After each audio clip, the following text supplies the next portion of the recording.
Welcome to Let's Talk with your host, Teresa Ann. I am so excited that you're joining me today. As you can probably see right behind me, I have a few extra chairs. And here's why. I have the honor of interviewing the co-founders of the Key2Free, who are right here in Austin, Texas. Well, what is the Key2Free, you might ask? Well, this is who they are. They fight for human dignity. They fight for life by fighting human trafficking. So here is the interview for today. So Amy, I am going to start with you. Excellent. Okay? Mm-hmm. And this question is for everyone. Okay. All right? So what is your role at the Key2Free? I am one of the founders and the executive director with the Key2Free. So for me, it's really keeping things moving in the right direction, keeping us focused on what our vision is, and maintaining that vision, recognizing when we need to expand somewhere or we need to kind of narrow down our focus in some areas, trying to be the heart for everybody else that's in there that comes through our team, our staff, our interns, our volunteers, whoever's coming in, just to kind of be that central heart for it. I love that. So you like that. A very crucial part, obviously. Hopefully. Yes. So now to you, Teri. What is your role at the Key2Free? I am also one of the founders, and I am the director of education and prevention. So one of my goals is really just to speak to anybody that will listen. So the opportunity to speak to a large group of people is a huge blessing, but we also consider it a win if we're able just to speak to one person so they can hear about the realities of human trafficking right here where we are. As a former teacher, my heart is really for youth. I love to speak to that generation and educate them, but also empower them to use the knowledge that they have to share it with other people, and therefore help spread the word as well. So. And that's the best way to do it, isn't it? Yeah, it really absolutely. Is. Yeah, because they have a demographic that I necessarily wouldn't reach. Right. If they hear it, then they can share it with people who will listen to them. So. And their biggest voice is their social media. Absolutely. Isn't it? Yes. It's just amazing. Yeah. So Shileen, to you, what is your role at the Key2Free? Well, I'm one of the founders as well. I'm the assistant executive director, but I handle all of our marketing, our online presence, PR, media requests, and I also serve on our security and rescue team. Oh, do you really? It's my favorite. Oh, wow. That is awesome. I love that. Yeah. And Six. Hi. What about you, girlie? What is your role at the Key2Free? So I'm not a founder, but I did find them as soon as I could, like a bumper sticker. But I am the case manager and care specialist for the Key2Free. So I work directly with the survivors, adult and minors. I help put a plan together in place for them to just kind of integrate back into society in a healthy way. Whatever needs they have, sit down and see how we can meet those or help them meet them themselves. So yeah, that's what I do. That is so cool. Now I got to ask you this. Yeah. What got you into the fight? So I've always known that I wanted to work with women. I myself have struggled with a lot growing up, and as an adult made some choices that weren't necessarily the best. And I always felt like, I could use that for good. Yes. Didn't know how. And one day at church talking to Teri, I found out what they did, and it was just like, okay. It was, he just kind of tugged at me and said, this is it. And it's been the Key2Free ever since. That is amazing. Yeah. So in all of that, like we were talking earlier, what caused all of you to come together and be co-founders for the Key2Free?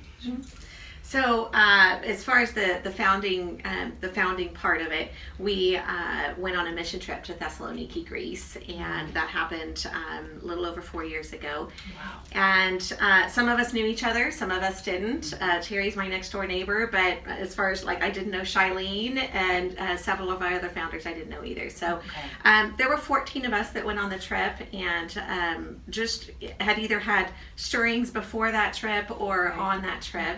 And came back, and within a month we were having our first meeting, and we were up and running with 6 of us, and just answering God's call. So what was the trip for to Thessalonica, Greece? It was specifically to learn about trafficking, but it was more on an international basis. So I think when we first went, it's like, our heart was, okay, let's figure out, what we need to learn over there, and then came back and said, it's here. It's here, and we have to do something here about it. Now, what made you all realize it was here? Was there always a knowing that it was here? Well, I think it's interesting because that actually continues to evolve. The reality of how prevalent it is here continues to evolve. And so, and what way it is demonstrated, what way it is functioning changes rapidly. And like Amy said, initially we went over there expecting to just be educated on human trafficking in general and what it kind of looks like overseas. And I chose to live for the longest time in my own little naive world where I believed that it was, it's horrible. This is a horrible thing. I can't believe it's happening over there. Right? And so we go over there, we learn more about it, then we start to hear and research and talk to people and realize, okay, no, it's not just happening over there, it's happening in the United States. And okay, well, wait, it's not just happening in the United States, it's happening in Texas. And it's not just happening in Texas, it's happening right here in Central Texas, right here where we are. And so to answer that question, it's a little bit difficult because I could have researched some statistics, a year ago, and now they'll be completely different. So it does evolve quickly, but and often. I like what you just described though, Teri, is it's almost as though you all had a bird's eye view in Thessalonica. That's great, and then God zoomed in. You know what I mean? And then Mm-hmm. more and more and more over the years. So I have to ask this. How did you get the name, the Key2Free? I love that. We sat around... we sat on the floor. It was in your living room. I remember we were on your couches. I remember the conversation. Really? Yeah, I remember that. But we were we literally had we'd write a name down and then we'd exit out, and then we'd write another name and we'd exit out. We'd be like, no, that's not it. No, that's not it. And I think just the idea of the key itself is such a powerful one of freedom. Of unlocking that freedom. And I think that's kind of how it started for us. We said, that itself, that symbol is so powerful. And everything that we do, I don't even think we realize it, but we'll be like, hey, that's the key to education. All the time. And it's just such a powerful symbol to be able to unlock whatever it is that we're focused on within that mission. So I love that. I love this question. As I wrote it. And I was like, we're all like, I was like, okay, that must have been God. So I know education and awareness is a large part of your organization's mission. With those who've partnered with you all in some way or another, can you share what have been their aha moments in their coming alongside process with you all? That's good. We've had the opportunity to speak to a lot of different groups of people and try to tailor make what we say based on who our audience is. But I think that one thing that is a common denominator on people who we've had the opportunity to speak with, whether it be on large scale or just when Shileen goes and has coffee with somebody or whatever, just any opportunity that we have to speak to somebody, a common denominator is that it's convicting. Whatever they hear, this is the type of reality that really not very many people can walk away and be like, oh, well, that's too bad. Wow, that's it's true. Typically, apathy almost is kicked in the teeth. Exactly. So we've had the opportunity to hear a lot of testimonies from people who maybe they actually are much like ourselves, where we think, well, why would God use me in this? What can I do? Exactly. Wow. And so it's kind of fun. To see the process from where people are like, gosh, that's awful, but what can I do? To God's transformation in their lives and saying, well, I've given you this gift. Wow. And I gave you this gift way back here for this purpose. And move forward in that. Grab hold of it and take what you can do, or take the gift I've given you and do something with it, right? And so that's like joyful. Yeah. You know, Yes. it's humbling and it's joyful and it's exciting. So, Yeah, I think there's been several opportunities where we've worked with groups and you know, one of us has gone afterwards like, I see that in them. I see where they're going to fit in. They may not see it yet, but you know, we go and well, I mean, you know, Carissa being an example. Yes. I you know, met her about a year ago, or a little bit longer than that.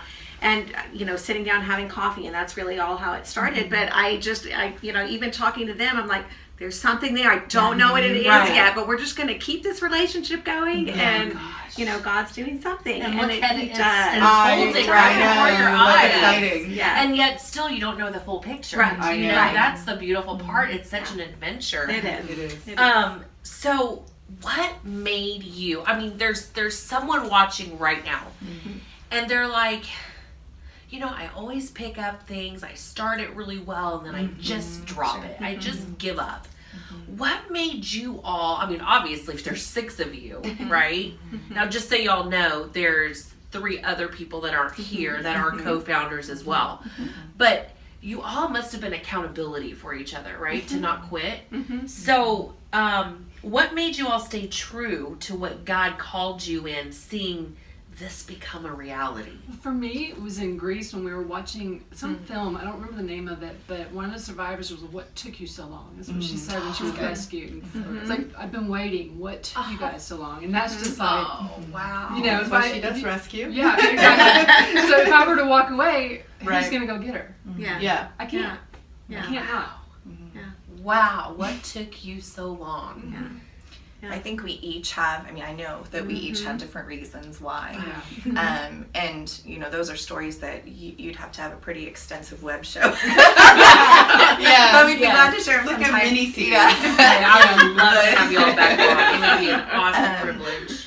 But I can say for myself, sometimes it's a week to week or month to month battle. Yeah. Proverbs 16:3, I believe it's commit everything that you do to Christ. Commit it to the Lord, and then it will be successful. And I think about that in every aspect of my life. We talk about this all the time because I mean that's part of our relationship with one another, is that we're family. We hold each other accountable. We build each other up when we need to be built up, whatever. But it's sometimes, I mean, it's a beautiful thing, but for people like myself that battle with control, like I like to think that I've got it, I can do this. Yes. I got this. But then it gets daunting and it gets overwhelming and it gets too much. Like it's a very heavy topic. Absolutely. And so we have to stay spiritually full in order to balance that. But I think for me specifically, you know, my why, there's a why behind it, but my motivation to keep going is it's an ongoing battle. Yeah. Absolutely. This, you actually, Shileen, answered this question. I said, do you remember the specific moment that caused you to stay committed to the mission? Oh, yeah. And it was what took you so long. Yeah. Wow. Yeah. But I gotta read my favorite scripture because it's totally related to that. Shileen. It's the, I keep coming back to it, and if I can get this without crying, it'll be a miracle. But it's Psalm 82, 3 and 4. Defend the weak and the fatherless. Uphold the cause of the poor and the oppressed. Rescue the weak and the needy, and deliver them from the hand of the wicked. Wow. I mean, what more is there? Yeah. Is that Isaiah 58? Psalm 82. Wow. Yeah. Shileen never cries, so when she does, it's, I do when I it's a read big scripture, deal. though. Right. If I read scripture She aloud, I does. cry like a baby. I do. Yeah. I don't know why. God, I love it. Oh. I cry all the time. And then when I find out someone doesn't cry, then it makes me cry even more. Here you go, sweetie.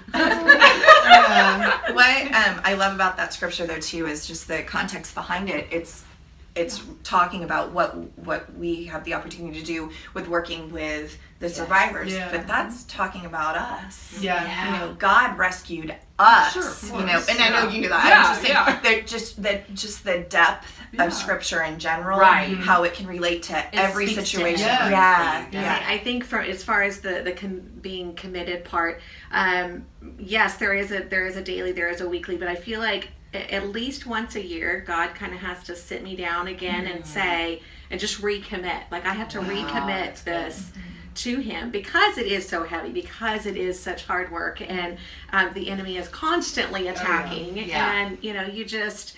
Yeah, so there are usually some pretty key moments where he will just be like, okay, this is, for this year, this is it, and this is how we're going to recommit you. But as far as like the very beginning, when we got back from our trip, I was he had already talked to me for a little while about doing this. Already wrestled with him a little bit, but I was at church, and it was the week after we got back, and we had communion. And I just, before I even walk up there for communion, I'm sure the pastor just thought I was, like somebody had died or something in my family, because I am just boo-hooing, just bawling.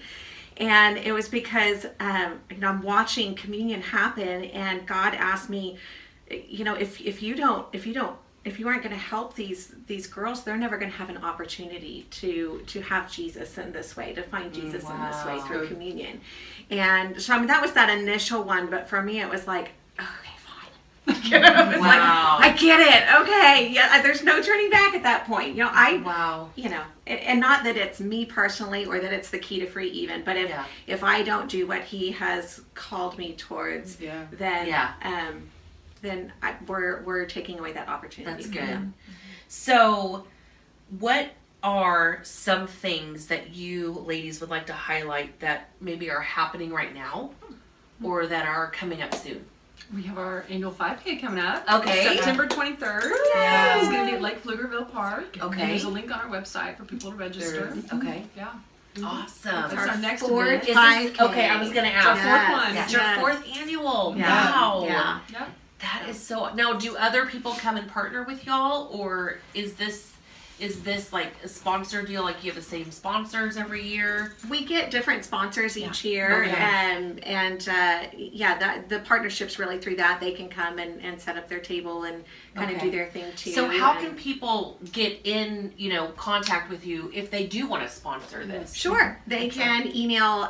They can email myself at director Okay. at thekey2free.org. All right. And we are taking sponsors now. We've had a Yes, couple we are. come in already, Yeah. but Really? we're taking some. So be happy Awesome. to get anyone Okay. set up with that. There's a lot of different Wonderful. options. So There's also a link on our Facebook page Yes, for the that's right. sponsorships as well. Oh, there that's is. right. Okay. That's right. That's perfect. Yeah. I like to get that info Yes. just because Thank social you. media is so Yes. Oh, yeah. powerful. Yeah, that's true. It is. Yes. We just further with the 5K, the sponsorships are wonderful, and we love that partnership as well. We have some repeat sponsors each year as well, but participation. This is we have Okay. 3 big events each year, Okay. and the 5K is our biggest awareness Okay. event, Okay. and so we love to promote it as much as possible so that we can reach new people each Right, year, because we right. want, again, participation, so that the more people, the more Yes. people that know, the more people that can share That's right. and reach more and more people as well, a bigger Okay. demographic. So we've got different options. Remind me, we have got team options We do have team for options races for teams and of 6. individuals. You get a discount. Okay. Okay.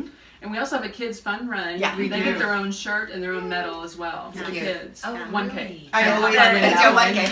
Yeah. Six, I I love always you. win.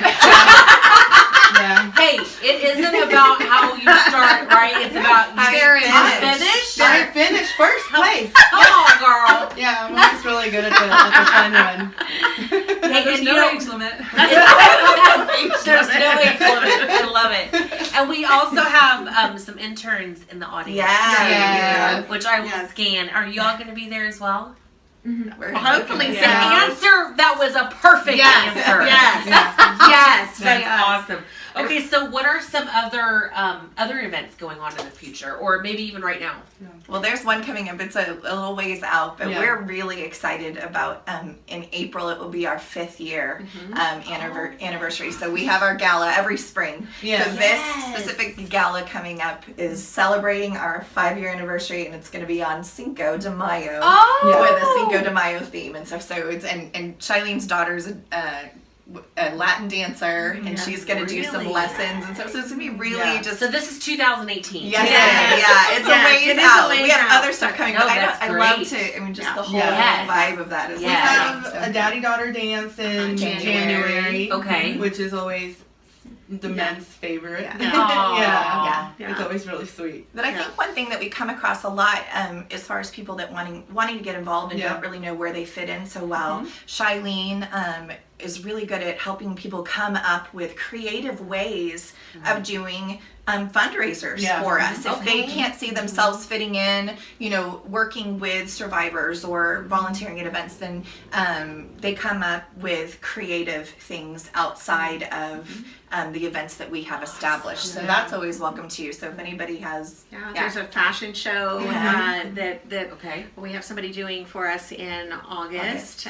Really? Yeah, This year. Yeah. So like next month. Yes. Oh my God. Yes. Oh wow. Yes. Up at Berry Creek.